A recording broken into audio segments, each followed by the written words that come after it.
marka hore waxaan halkan mahad uga jeedinayaa shirkadda halkan iyadu ka waday shaqada iyadu hirgelinaysay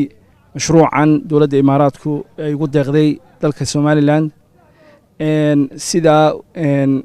aad maqlaysaan mashruucan runtii wuxuu qayb ka yahay mashaariic dhowr ah oo Jamhuuriyadda Somaliland ay ugu deeqday dalka Imaaraadku waxaana muuqata imika inuu gabagaba yahay aad iyo aadna waxa mahad koowaad leh dawladda Imaaraadka runtii ah saaxiibka koowaad eenu leenahay imika mar walba oo baahi timaado haday abaar tahay iyo haday horumar tahayba ina garab taagan oo mahad celinaynaa waxaan kaloo mahad celinaynaa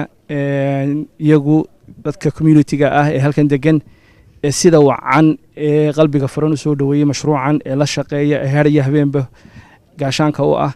aad iyo aad baan ugu mahadinaynaa horumarku waa ka waxa wanaagsan waa la ilaashadaa waxaan leenahay sida wanaagsan oo ilaashateen aad iyo aad baa ugu mahadsantihiin waxaan shacabkana u jeedinaynaa insha Allah horumarka ballaaran ee laga soo sheekeeyay maanta dalka ka socda inay ilaashadaan